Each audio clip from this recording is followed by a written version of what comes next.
Good evening बच्चों। आज हम लोग इलेक्ट्रॉनिक कॉन्फ़िगरेशन पढ़ रहे हैं और इलेक्ट्रॉनिक कॉन्फ़िगरेशन को पढ़ने से पहले हमें रूल्स पढ़ने पड़ते हैं इसके, है ना, कि किन रूल्स को लेकर हम फिलिंग करते हैं इलेक्ट्रॉन्स की। तो सबसे पहला हमारा जो प्रिंसिपल है वो है अफबाउ रूल।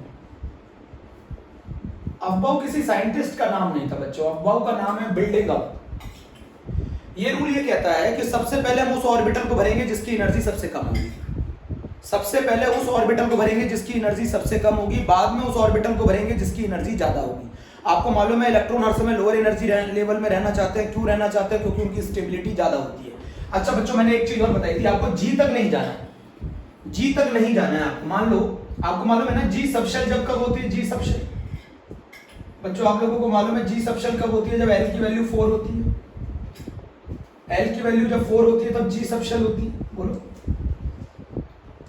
आपको अच्छी तरह मालूम है एल की जो मैक्सिमम वैल्यू है, एल की जो मैक्सिमम वैल्यू है वो कहां तक होती है? n-1 तक। तो जी सबशेल लेकर आने के लिए n की वैल्यू कितनी होनी चाहिए? कम से कम 5 होनी चाहिए।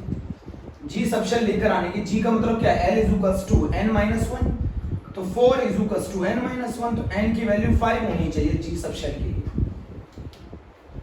अच्छा बच्चों, कौन कौन सी सबशेल एग्जिस्ट नहीं करती? कौन कौन सी सबशेल एग्जिस्ट नहीं करती?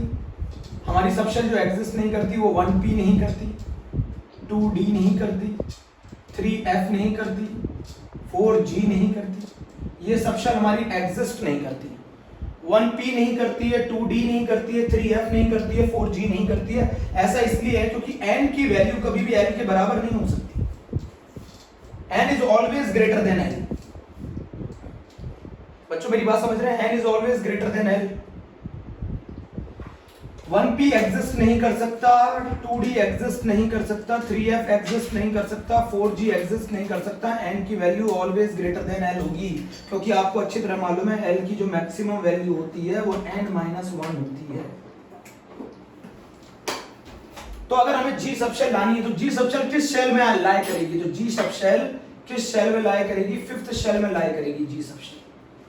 मेरी बात को समझो, जी सबशेल किस शेल में लाई करेगी? फिफ्थ शेल में लाई करेगी। पहले इस चीज को समझो फिर मैं आगे चलूंगा। पहले इस चीज को समझो।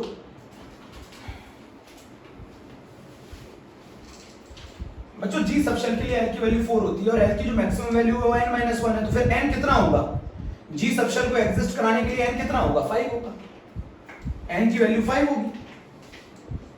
1p एग्जिस्ट नहीं कर सकता, 2d एग्जिस्ट नहीं कर सकता, 3f एग्जिस्ट नहीं कर सकता, 4g एग्जिस्ट नहीं कर सकता, क्योंकि n कभी भी l के बराबर नहीं हो सकता। n always greater than l होगा। इतनी बात अगर समझ में आ गई तो ठीक, नहीं तो फिर समझाओ।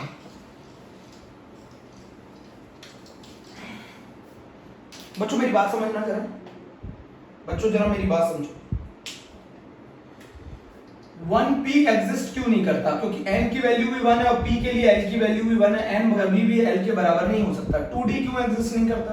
n बराबर 2 है, l बराबर भी 2 है, ये भी एग्जिस्ट नहीं करता। 3f एग्जिस्ट क्यों नहीं करता? n बराबर 3 है, l बराबर 3 है, ये भी एग्जिस्ट नहीं करता। 4g क्यों एग्जिस्ट नहीं करता? n बराबर 4 है, l बराबर 4 है, ये भी एग्जिस्ट नहीं करता। तो चार सबशेल एग्जिस्ट नहीं करती। 1 में p एग्जिस्ट नहीं करता, 2 में d एग्जिस्ट नहीं करता, 3 में f एग्जिस्ट नहीं करता, 4 में g एग्जिस्ट नहीं करता।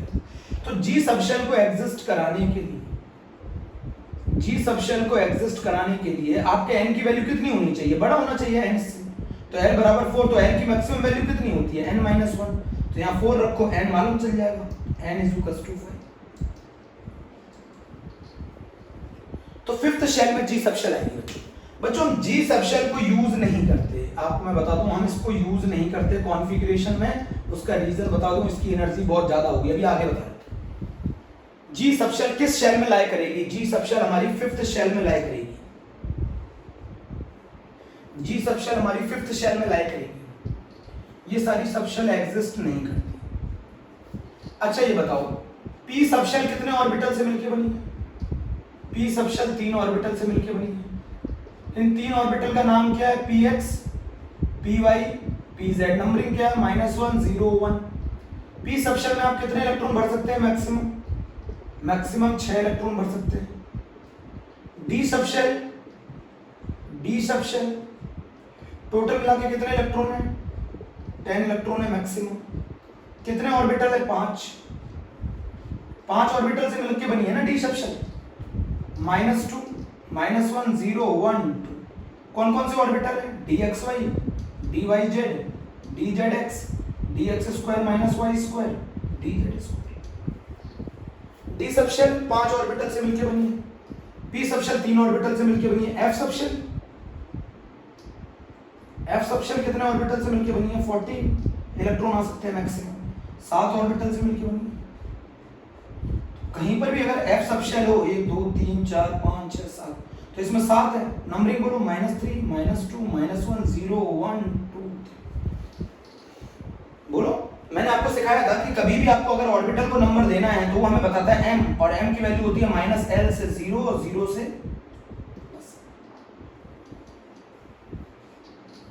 ये कहानी होती है। ये कहानी होती है बच्चों, जरा नोट करो। तो p सब शेल में 6 इलेक्ट्रॉन आ सकते हैं, d सब शेल में 10 इलेक्ट्रॉन आ सकते हैं, f सब शेल में 14 इलेक्ट्रॉन आ सकते हैं और s सब शेल में 2 इलेक्ट्रॉन आ सकते हैं।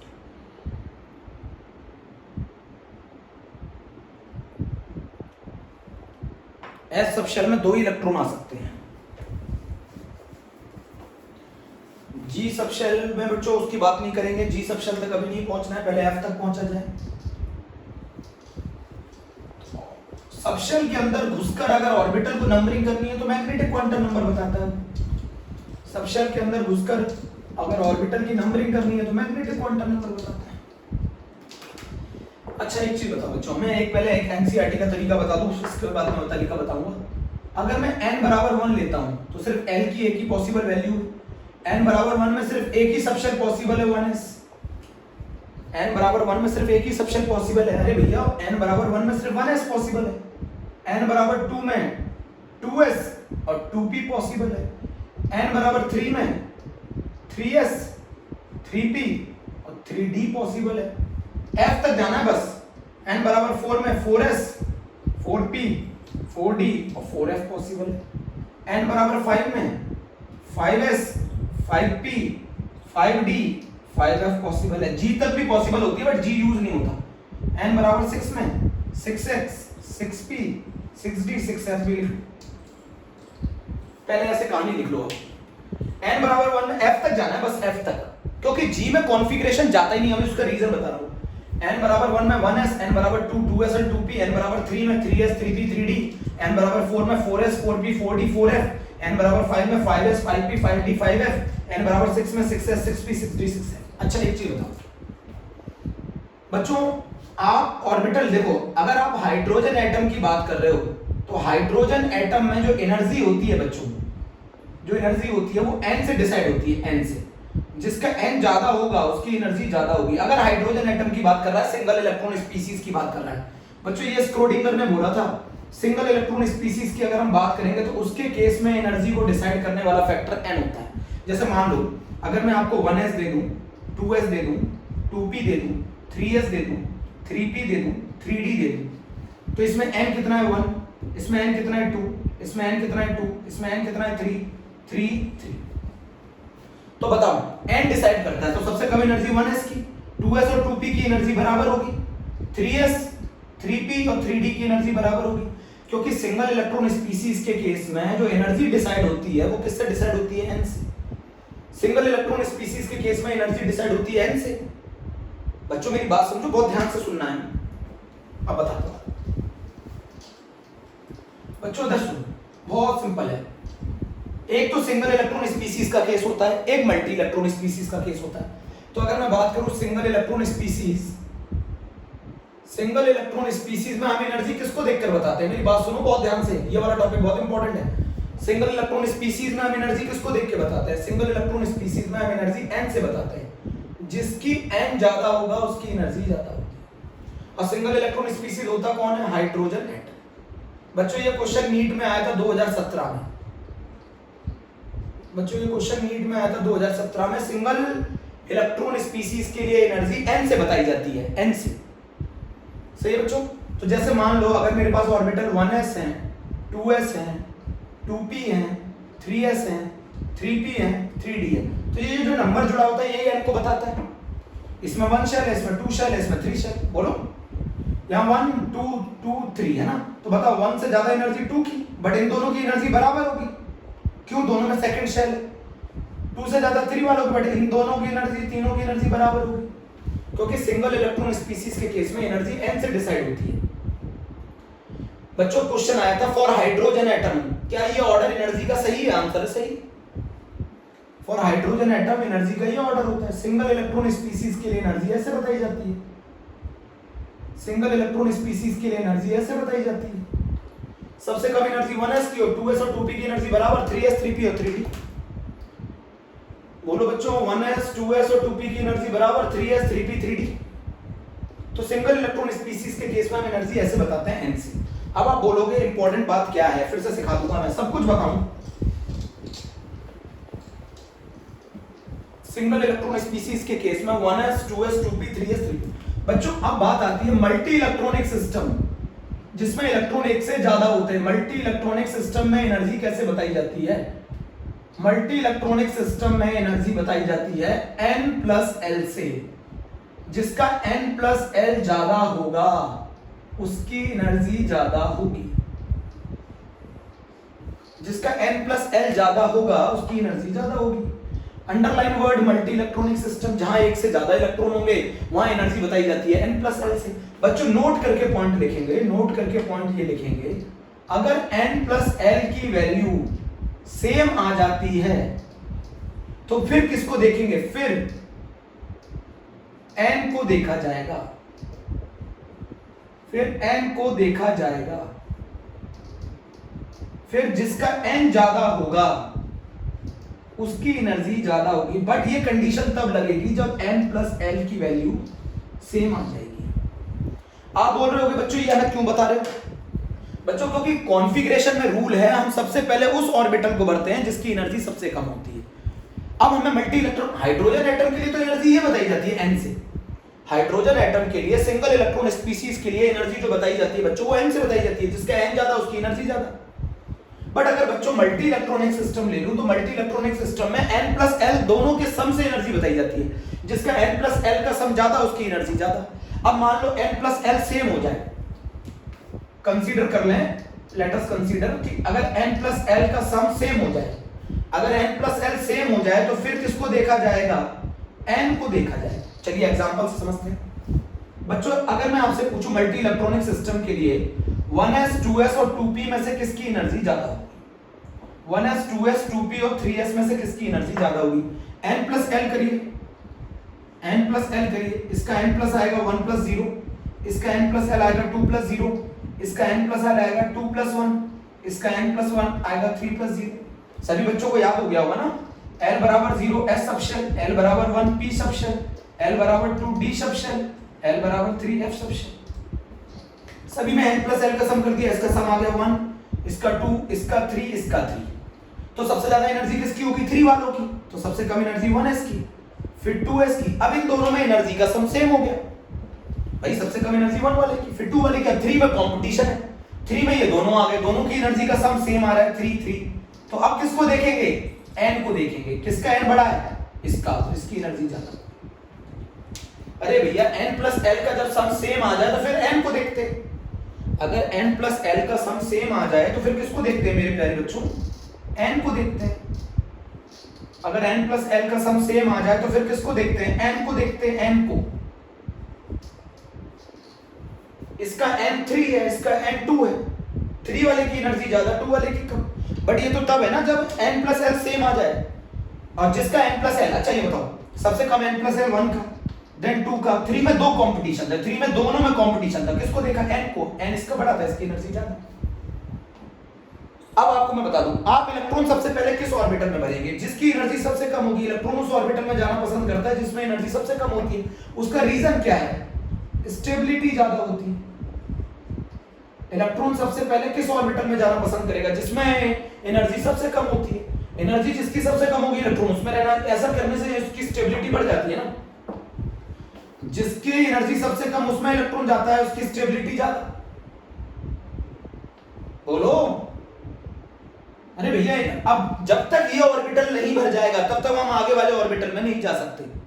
बच्चों रूल सुनो, जब तक ये ऑर्बिटल कंप्लीटली नहीं भर जाएगा तब तक हम आगे वाले ऑर्बिटल में नहीं जा सकते। इसमें कितने इलेक्ट्रॉन भर सकते हो? s में मैक्सिमम 2, p में मैक्सिमम कितने भर सकते हो? 6। जब तक ये ऑर्बिटल नहीं बढ़ जाएगा तब तक हम आगे वाले में नहीं जाएंगे। लोअर एनर्जी वाला ऑर्बिटल कंप्लीटली बढ़ जाएगा तब हम आगे वाले ऑर्बिटल में जाते हैं। इलेक्ट्रॉन सबसे पहले इस ऑर्बिटल में क्यों गया है? क्योंकि इसकी एनर्जी सबसे कम है, इसकी एनर्जी सबसे कम है। एनर्जी कैसे डिसाइड की? मल्टी इलेक्ट्रॉनिक सिस्टम में n+l देखा जाता है, जिसका n+l से ज्यादा उसकी एनर्जी ज्यादा, बट अगर n+l सेम आ जाए तो फिर हम n को देखा जाएगा और जिसका n ज्यादा उसकी एनर्जी ज्यादा। क्लियर? अभी भी नोट कर लो, पहले नोट करो ये पॉइंट। बच्चों मैं ये रूल जो बता रहा हूं सिंगल इलेक्ट्रॉन के लिए ये रूल लगता है, हाइड्रोजन एटम के लिए ये है जिसकी एनर्जी, जिसका n ज्यादा उसकी एनर्जी ज्यादा, बट मल्टी इलेक्ट्रॉनिक सिस्टम में ये रूल लगता है। मल्टी इलेक्ट्रॉनिक क्लियर लिखा हुआ है, मल्टी इलेक्ट्रॉनिक मतलब जिसमें एक से ज्यादा। बच्चे बोल रहे हैं अभी भी हमें एग्जांपल और समझाइए। चलिए ठीक है,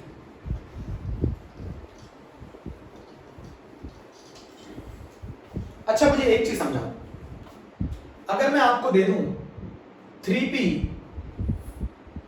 3d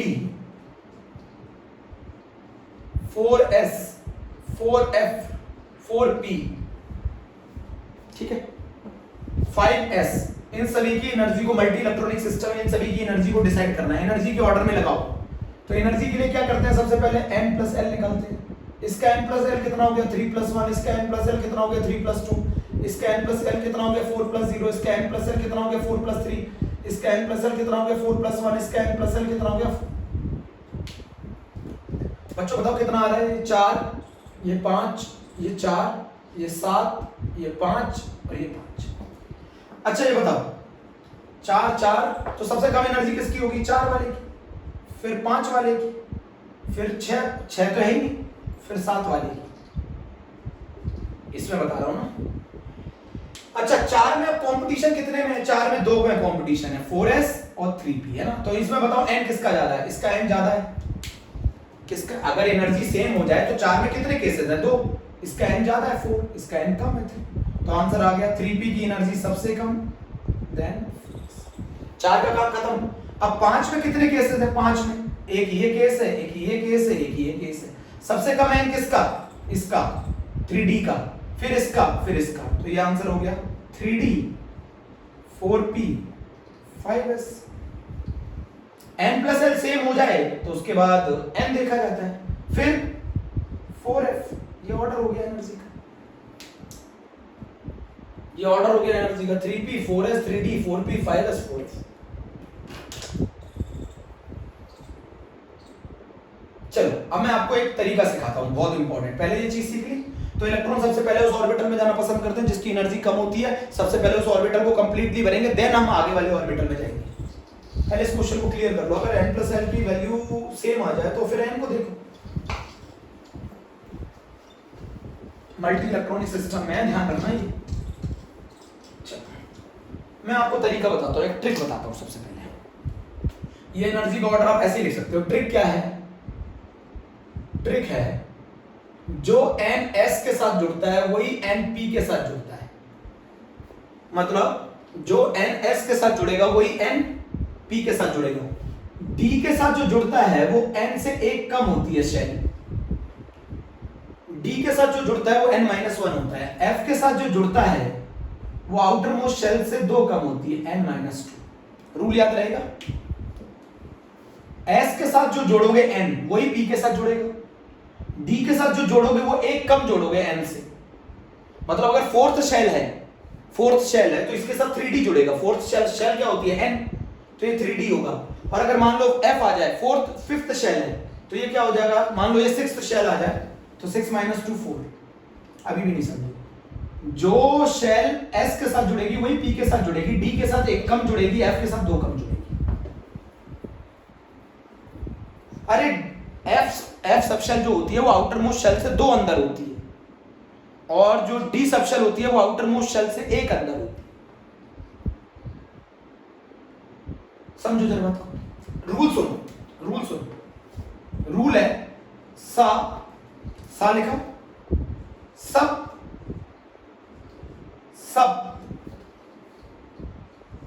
सड़प सफडप। इसके आगे भी सफडप। सा सब सड़प सड़प सफडप। सुना, ये कौन सी शेल में है फर्स्ट, ये कौन सी शेल में है सेकंड, ये कौन सी शेल में है थर्ड, ये कौन सी शेल में है फोर्थ, ये कौन सी शेल में है फिफ्थ, ये कौन सी शेल में है सिक्स्थ। क्या रूल है जरा बोलो जल्दी से। सा सब सब सड़प सड़प सपटप, सा सब सब सड़प सड़प सपटप, सा सब सब सड़प सड़प सपटप। देखो अभी मजा आएगा आपको, ये n प्लस l करने की जरूरत नहीं है। अच्छा ये बताओ, ये कौन सी शेल में, ये कौन सी शेल में फर्स्ट, ये फर्स्ट में, ये सेकंड में, ये थर्ड में, ये फोर्थ में, और ये फिफ्थ में, और ये सिक्स्थ में। अब मुझे एक चीज समझाना, जो मैंने सिखाया था, जो शेल s के साथ होती है वही p के साथ होती है, बट d के साथ एक कम होती है, f के साथ दो कम होती है। चलो सा का मतलब पहली शेल में 1s, फिर सेकंड शेल में 2s 2p। मैंने क्या बोला था, s और p के साथ सेम शेल होती है, s और p के साथ। इसमें थर्ड में भी दो ही है, 3s 3p। अरे भैया फर्स्ट में एक ही है 1s, सेकंड में 2s 2p, थर्ड में 3s 3p। अब ये याद रखना फोर्थ है, ये फोर्थ वाली है, ये फोर्थ शेल की कंडीशन है, यार लिख देता हूं ना, ये फोर्थ शेल की कंडीशन है, ये फिफ्थ शेल की कंडीशन है, ये सिक्स्थ शेल की कंडीशन है, ये सेकंड शेल की कंडीशन है, ये थर्ड शेल की कंडीशन है, ये फर्स्ट की। फर्स्ट में क्या है 1s, सेकंड में क्या है 2s 2p। अरे मैंने सिखाया तो है, जो n s के साथ होता है वही n p के साथ होता है। थर्ड में क्या है 3s 3p। अब फोर्थ में क्या है, फोर्थ में जरा बताओ, फोर्थ में क्या है, फोर्थ में है 4s, जो n मैंने बोला था s के साथ होगा वही n p के साथ होगा, बट d के साथ जो n होगा वो एक कम होता है। तो कौन सी शेल चल रही है फोर्थ, तो d के साथ क्या होगा 3d। समझो, जो s के साथ होगा वही p के साथ होगी शेल, बट d के साथ एक कम होती है। d shell outermost shell से एक अंदर होती है। d सब शेल जो होती है वो आउटर मोस्ट शेल से एक अंदर होती है, तो आउटर मोस्ट शेल से एक अंदर आओगे तो n-1, 4s 4p 3d लिख लिया। अगला बोलो 5s 4d 5p। Fifth shell s और p के साथ फिफ्थ जुड़ेगा, इसके साथ एक कम जुड़ेगा। अरे d के साथ एक कम जुड़ता है, f के साथ दो कम जुड़ता है। अगला बोलो 6s 4f 5d, 6s 4f 5d और 6p। सही लिखा है, ये एनर्जी का ऑर्डर है। सबसे कम एनर्जी 1s की, देन 2s की, देन 2p की, देन 3s की, देन 3p की, देन 4s की, देन 3d की, देन 4p की, देन 5s की, 4d 5p 6s 4f 5d 6। भैया जो s के साथ जुड़ेगी जो शेल वही p के साथ जुड़ेगी, d के साथ उससे एक कम जुड़ेगी, f के साथ उससे दो कम जुड़ेगी। यहाँ कौन सी शेल है सिक्स्थ, तो यहाँ f के साथ सिक्स्थ नहीं जुड़ सकती, उससे दो कम जुड़ेगी, 4f जुड़ेगी। तो सा सब सब सड़प सड़प सड़प सुनेंगे ना, 1s 2s 2p 3s 3p 4s 3d 4p 5s 4d 5p 6s 4f 5d 6p। यही कहता है अबाउ प्रिंसिपल। अबाउ रूल यही कहता है, अबाउ रूल कहता है first orbitals are filled in the increasing order of energy level.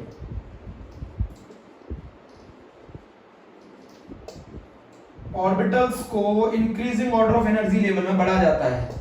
सबसे पहले उस ऑर्बिटल को भरा जाता है जिसकी एनर्जी सबसे कम है। अच्छा, अब s में मैक्सिमम इलेक्ट्रॉन कितने बढ़ सकते हैं 2, p में कितने मैक्सिमम बढ़ सकते हैं 6, d में कितने बढ़ सकते हैं 10, f में कितने बढ़ सकते हैं 14। अभी भी समझ में नहीं आया।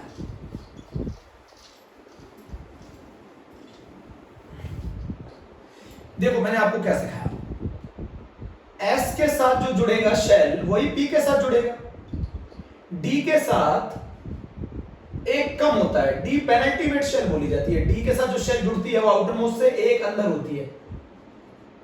अगर आउटर मोस्ट n है तो उससे एक अंदर क्या होगी पेनल्टीमेट, और f के साथ जो जुड़ती है वो इनर पेनल्टीमेट होती है, पेनल्टीमेट से भी अंदर। ठीक है, तो पहली कहानी क्या थी, सा फिर सब फिर सब। अभी फर्स्ट शेल है तो फर्स्ट शेल में n की वैल्यू 1, सेकंड शेल में 2s 2p क्योंकि जो s के साथ जुड़ेगा वही p के, थर्ड शेल में 3s 3p। एनर्जी का ऑर्डर बताओ, सबसे कम 1s की, देन 2p की, देन 3s की, देन 3p की। इसके बाद क्या आता है सड़क, सड़क का मतलब 4s 3d 4p। अरे मैंने बोला फोर्थ शेल है तो डी के साथ एक कम जुड़ेगी।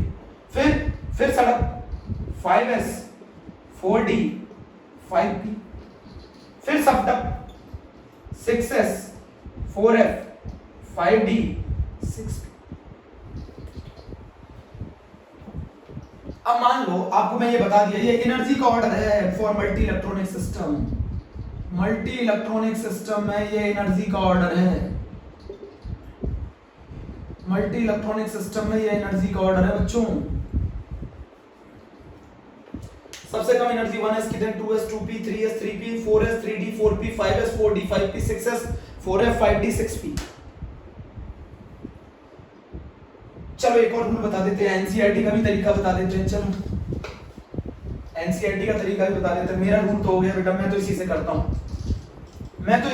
मैं एनसीईआरटी वाले से नहीं करता। ये मेरा तरीका है। सब सड़क ठीक है। अब जरा मेरी बात सुनो, यहां पर मेरी बात सुनना बहुत ध्यान से। एनसीईआरटी कहती है n बराबर 1 हो तो एक ही सबशेल है 1s, n बराबर 2 है तो 2s और 2p, n बराबर 3 है तो 3s 3p 3d, f तक ही जाना होता है। n बराबर 4 है तो 4s 4p 4d 4f। अब आपको समझ में आया जी में क्यों नहीं जाते? जी क्योंकि जी सबशेल जब आएगी उसकी एनर्जी इतनी ज्यादा होती है तब तक हमारा कॉन्फ़िगरेशन खत्म हो चुका होता है। अरे जी बहुत बाद में आती है हायर एनर्जी में, उससे पहले ऑर्बिटल को हम भरेंगे ना, जिसकी एनर्जी ज्यादा होती है उन्हें बाद में भरते हैं, जिसकी एनर्जी कम होती है उससे पहले भरते हैं। इंक्रीजिंग ऑर्डर में चलते हैं, छोटे से बड़े की तरफ चलते हैं। सबसे पहले उस ऑर्बिटल को भरते हैं जिसकी एनर्जी सबसे कम है, बाद में उस ऑर्बिटल को भरते हैं जिसकी एनर्जी बहुत ज्यादा है। तो जी की एनर्जी बहुत ज्यादा है तब तक कॉन्फ़िगरेशन खत्म हो जाता है। n बराबर 5 5s 5p 5d 5f, n बराबर 6 6s 6p 6d 6f। अब आपको बताऊं एनसीईआरटी कहती है आप डायगोनली ऐसे कट कर दो इन सभी को, डायगोनली ऐसे चलो। सबसे कम एनर्जी 1 2,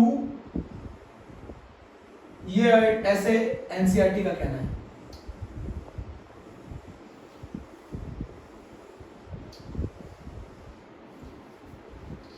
अब आप बोलेंगे ये क्या मतलब है?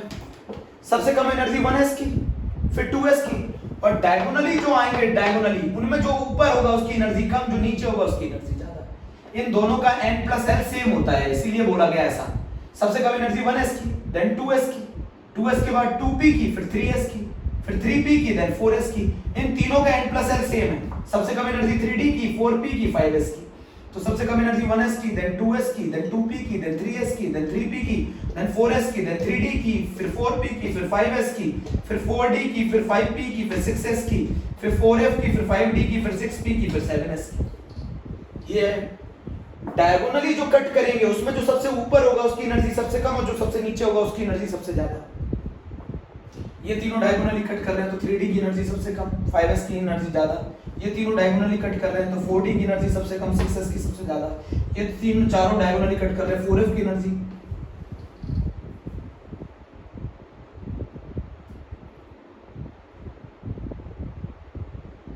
बोलो जल्दी से, जल्दी बोलो।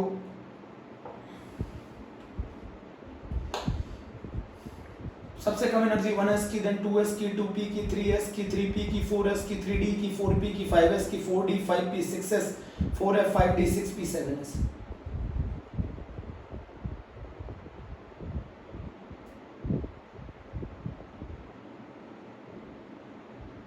बोलो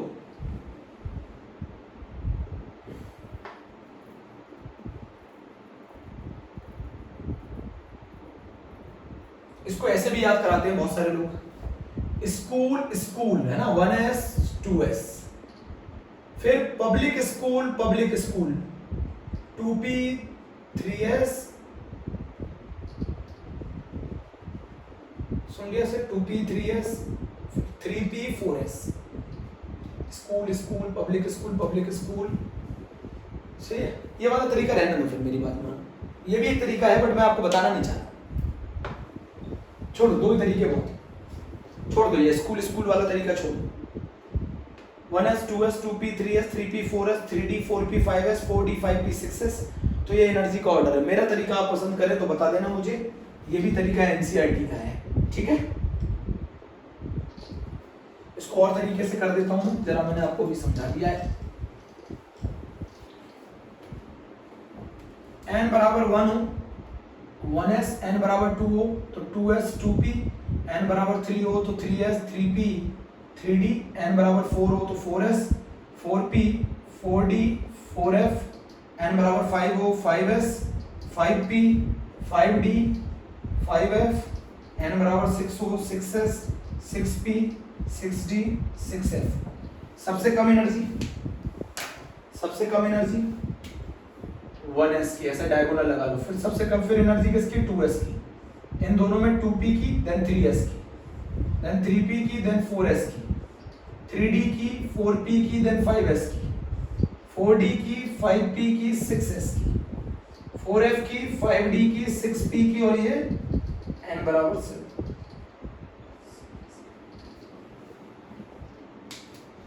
सबसे कम एनर्जी 1s की, देन 2s की, देन 2p की, देन 3s की, देन 3p की, देन 4s की, देन 3d की, 4p की, 5s की, 4d की, 5p की, 6s की, 4f की, 5d की, 6p की, 7s की। ठीक है, इसी को कहते हैं सा सब सब, सुन रहे, सड़प सड़प सबडप सबडप। ये कहता है तुम्हारा अबव प्रिंसिपल। अबव प्रिंसिपल ये कहता है जिसकी एनर्जी कम होगी उसको। अच्छा एक चीज बताओ, for multi electronic system 3D और 4s में से किसकी एनर्जी ज्यादा होगी? तो 3D में n प्लस l का सम करो 3 प्लस 2, 4s में करो 4 प्लस 0। ये मल्टी इलेक्ट्रॉनिक सिस्टम के लिए है, मल्टी इलेक्ट्रॉनिक सिस्टम के लिए ms का मतलब मल्टी इलेक्ट्रॉनिक सिस्टम। किसकी एनर्जी ज्यादा होगी? 3D की। तो बताओ इलेक्ट्रॉन सबसे पहले किस में बनेंगे? 4s में। जिसकी एनर्जी कम होती है उसको भरते हैं। बट अगर मैं हाइड्रोजन एटम के लिए बात करूं तो किसकी एनर्जी ज्यादा होगी? 3D की या 4s की? हाइड्रोजन एटम के केस में n देखा जाता है, तो इसका n3 है, इसका n4 है, इसकी एनर्जी ज्यादा होगी। तभी तो मैं बोल रहा हूं मल्टी इलेक्ट्रॉनिक सिस्टम और सिंगल इलेक्ट्रॉनिक सिस्टम की कहानी में थोड़ा सा अंतर है। अबव प्रिंसिपल ये कहता है कि जिस ऑर्बिटल की एनर्जी सबसे कम होगी उसको भरेंगे, उसके कंप्लीटली भर जाने के बाद हम अगले ऑर्बिटल में जाएंगे। s में कितने इलेक्ट्रॉन मैक्सिमम भर सकते हो? 2। p में कितने भर सकते हो? 6। d में कितने भर सकते हो? 10। चलो कहानी चलते हैं। सबसे पहले हम लोग लेते हैं हाइड्रोजन एटम 1s1, सही है? अरे एक ही इलेक्ट्रॉन s में जाएगा। हीलियम 1s2, लिथियम, अब ये भर गया completely, 1s2 2s1, beryllium 1s2 2s2, boron 1s2 2s2 2p1। p में कितने जा सकते हैं maximum? 6, 1s2 2s2 2p6। Carbon के बाद nitrogen 1s2 sorry 2p2, 1s2 2s2 2p3, oxygen 1s2 2s2 2p4। 8 हो गए।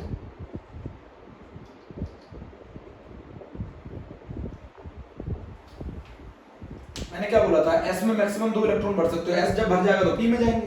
सबसे कम एनर्जी 1s की, फिर 2s की, फिर 2p की। करोगे प्रैक्टिस आ जाएगा। ऑक्सीजन के बाद फ्लोरीन 9, कितना होगा बोलो? 1s2 भर गया, 2 2 4 और 5 9। नियोन की 1s2 2s2 2p6। बोलो जल्दी से, 1s2 2s2 2p6 जल्दी करो।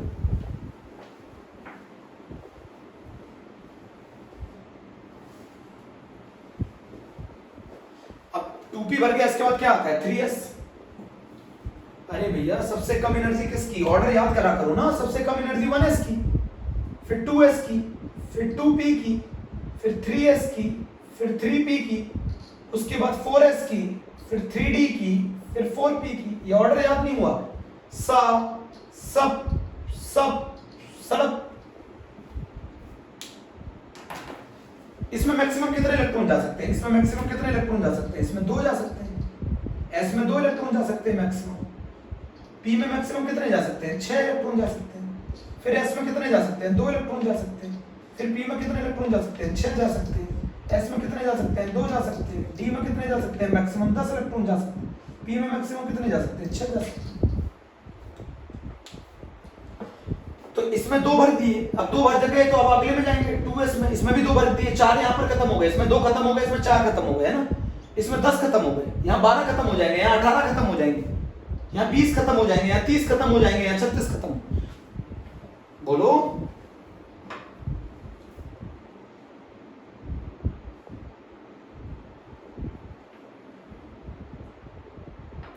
सुन ही नहीं रहे।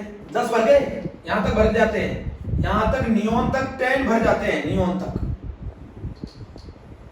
ये इनर्ट गैसेस हैं, इनर्ट गैसेस हैं। हीलियम 2 1s2, लिथियम 3 1s2 भर गया 2s1, beryllium 1s2 2s2, boron 1s2 2s2 2p1, carbon 1s2 2s2 2p2, nitrogen 1s2 2s2 2p3, oxygen 1s2 2s2 2p4, fluorine 1s2 2s2 2p5, neon 1s2 2s2 2p6। अरे ये तो बड़े आराम से कर सकते हो तुम। अब 2p भर गया, अगला क्या होगा? 3s। तो सोडियम आ गया, 11 मैग्नीशियम आ गया, 12 एल्यूमिनियम आ गया, 13 सही है, सिलिकॉन आ गया, 14 फास्फोरस आ गया, 15 सल्फर आ गया, 16 क्लोरीन आ गया, 17 आर्गन आ गया, 18। जरा बताओ सोडियम का 1s2 2s2 2p6 3s1, 1s2 2s2 2p6 3s2। 3s भर गया, अब अगला आ जाएगा 3p में 1s2 2s2 2p6 3s2 3p1। 3s के बाद क्या आता है? 3p। फिर आ गया 1s2 2s2 2p6 3s2 3p2। फिर आ गया 1s2 2s2 2p6 3s2 3p3। फिर आ गया 1s2 2s2 2p6 3s2 3p4। फिर आ गया 1s2 2s2 2p6 3s2 3p5। फिर आ गया 1s2 2s2 2p6 3s2 3p6। 18 तक कॉन्फ़िगरेशन हो गया। अरे कुछ नहीं किया है, एस में 2 इलेक्ट्रॉन भर सकते हो, एस भर जाएगा तो अगले में जाएंगे। और पी में मैक्सिमम 6 भर सकते हो, डी में मैक्सिमम 10 भर सकते हो। Hydrogen 1s1, helium 1s2, lithium 1s2 2s1, beryllium 1s2 2s2, boron 1s2 2s2 2p1, carbon 1s2 2s2 2p2, nitrogen 1s2 2s2 2p3, oxygen 1s2 2s2 2p4, fluorine 1s2 2s2 2p5। ये भर गया 2p। अब इसके बाद आ जाएगा 3s, 3s भर जाने के बाद 3p, 3p भर जाने के बाद 4s, 3p भर जाने के बाद 4s आता है।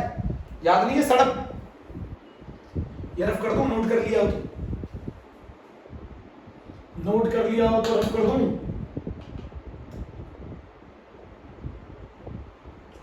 पहले इतना समझाना मुझे, आगे आओ तो आगे चलूंगा।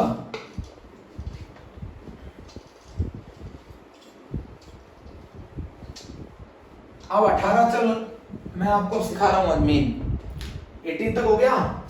19 किसका एटॉमिक नंबर होता है? पोटेशियम का। बताओ क्या होगा? बोलो 1s2 2s2, 4 भर गए, 10 भर गए, 12 भर गए, 18 भर गए। 18 भर गए, अब कितने बचे? 1। तो सब सड़क 4s में 1 इलेक्ट्रॉन।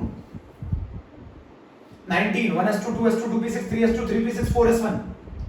कैल्शियम 20, बोलो जल्दी। 1s2 2s2 2p6 3s2 3p6 4s2।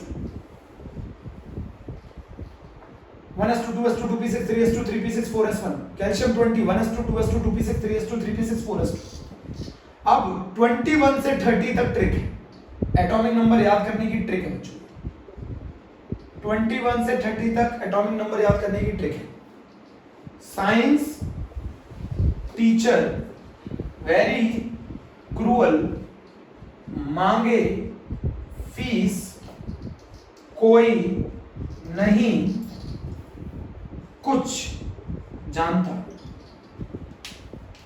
Science teacher very cruel, मांगे फीस कोई नहीं कुछ जानता।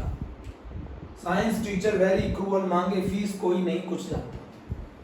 एटॉमिक नंबर 21, 22, 23, 24, 25, 26, 27, 28, 29 और ये 30 तक। बच्चों ये वाली ट्रिक बहुत इंपॉर्टेंट है, यहाँ से आपको कहानी में थोड़ा सा ट्विस्ट आएगा। ये एक्सेप्शन है कॉन्फ़िगरेशन का, जो कॉन्फ़िगरेशन को रूल्स को फॉलो नहीं करते, ये भी एक्सेप्शन है, और पेपर में यही दोनों पूछे जाते हैं। अभी तो बहुत सारी ट्रिक पढ़ना बाकी है। एक्सेप्शन बोलो बच्चों, आज यहां तक करोगे कॉन्फ़िगरेशन में? बोलो जरा, मुझे बताओ, मुझे बताना मैसेज से। 11th क्लास वाले बच्चे ग्रुप में मैसेज करके मुझे बताएं कॉन्फ़िगरेशन कितना समझ में आया है।